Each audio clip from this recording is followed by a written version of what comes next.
Dashon is Dashon is Dashon is Dashon is Dashon is Dashon is Dashon is Dashon is Dashon is Dashon is Dashon is Dashon is Dashon is Dashon is Dashon is Dashon is Dashon is Dashon is Let's go.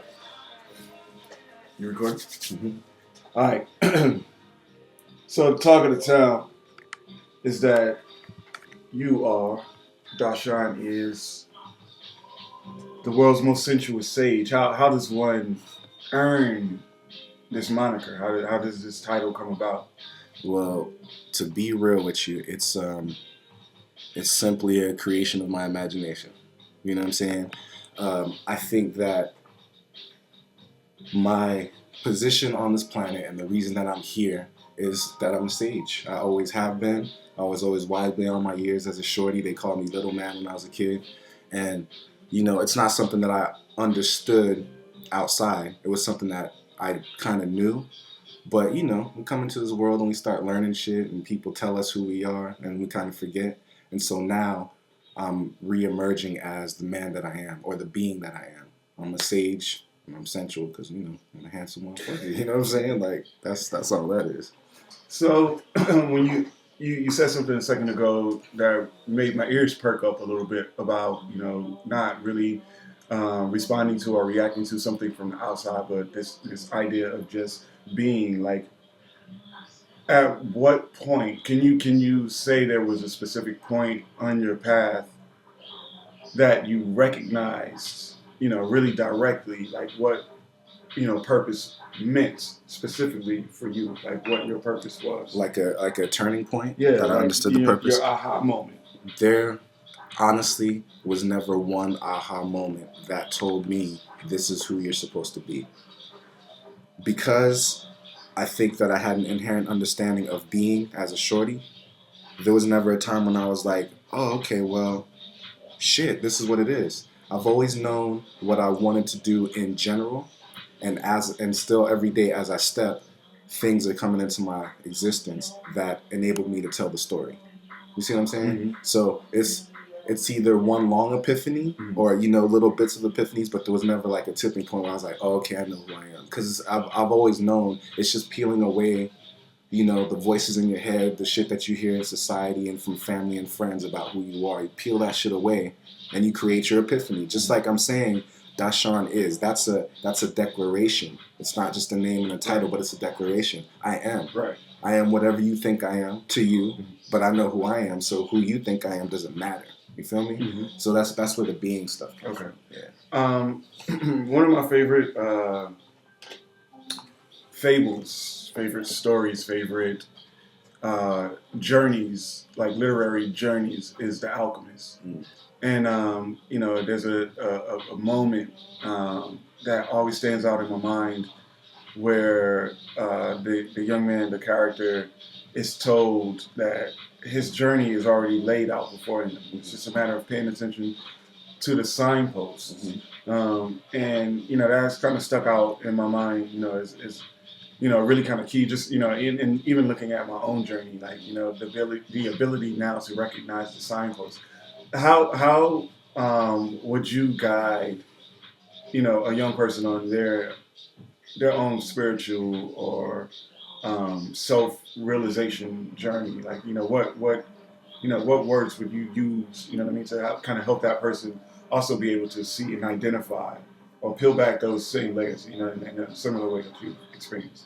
Well, I think that first of all, the most important tactic in so-called helping people, because I think that our egos assume that we are the helpers of people, but I think that the best way to help is to first assess where that kid is.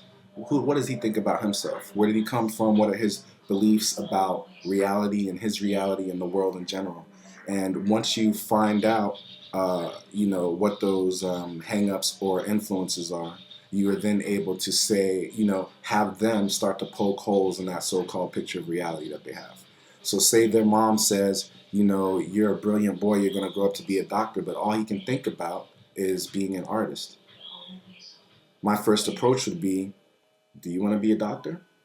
Does it feel good when your mom says you should be a doctor? Do you feel proud and do you feel happy? If you don't, then chances are that's not the path to go. You want to follow your emotions. Think about what makes you happy in that moment, in your present moment. And if it feels good, that's the truth. If it doesn't feel good, it's not the truth. And I would start to like give them some of that. I mean, that's a little bit open ended, so I would have to start giving them specific examples so they don't just go out wilding out because it feels good to knock boots, but you shouldn't be doing that as a kid. You know what I'm saying? So yeah, I think that it would my approach would be a reflection, and that goes to another part of my being. I'm a 9 vibration according to numerology, astrology, and different sort of metaphysics. And the number 9 is a reflective number.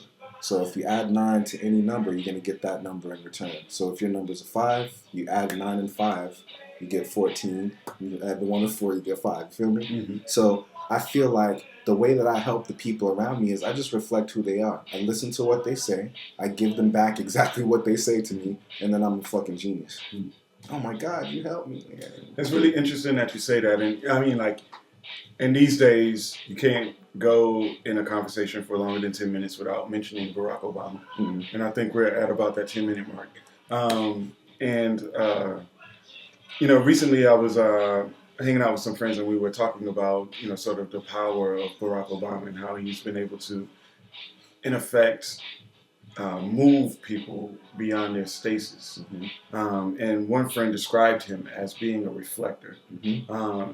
And in doing so, what he does is really project back on you what you want to see or who you are. Mm-hmm. You know what I mean? So like if you're, a pompous prick, when you see Barack Obama, you are made to feel like a pompous prick. You know what I mean? Mm-hmm. Or if you're a person of hope and compassion, when you see Barack Obama, that is brought, out even more in you. Like, I see that. Because we're, I'm asking this line of questioning to just kind of get your opinions, in that regard about Barack Obama, just as a general question. As a general question, well, it's hard to talk about him and not think about myself. Mm-hmm. For the same reason that you brought him up. Like, I see him as a reflector. And, a lot of people, I would imagine, especially a lot of my friends and people that are supporters are on his jock. What's weird about it for me is, like, I don't have any stickers up. I don't have any art. You know what I'm saying? I did some flyers and shit, and I did help out with the campaign a little bit. But my opinion of him is I feel a kinship to his upbringing because of how I grew up. Mm. And I understand how he ran his campaign. You consider his campaign, he didn't spend a lot of time talking to black folks. It's not necessary. Right. He's black. You know what I'm saying? And not because he forgot about them, but because he understood that up to a certain point, I'm going to get a lot of them. What's most important is for me to understand the rest of the populace and understand how to communicate with them. I appreciate him. I appreciate his humility in that regard. Mm-hmm. There wasn't any dirty politics for the most part. There wasn't a bunch of shit talking. There was just, yeah, I hear you, but we've got a bigger agenda. You guys want to still play patty cake and bullshit and shit on the little man. I want to help humanity. That's the vibe that I get from him. Mm-hmm. And so I think that he wins because he is a reflector. He's not forcing himself on anybody, and he doesn't have to cut anybody else down to get to that point. He's coming, whether out loud or quietly, from a spiritual perspective.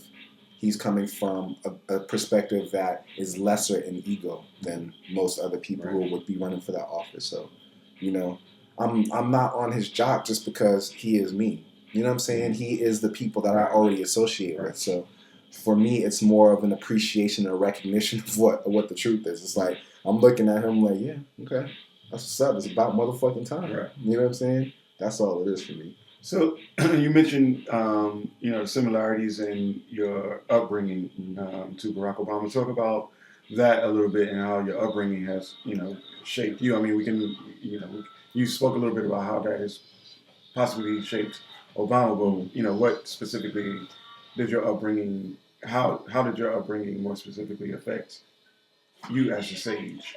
I think that I was blessed in that I have a father who is from Jamaica, a mother who's a Brooklyn queen.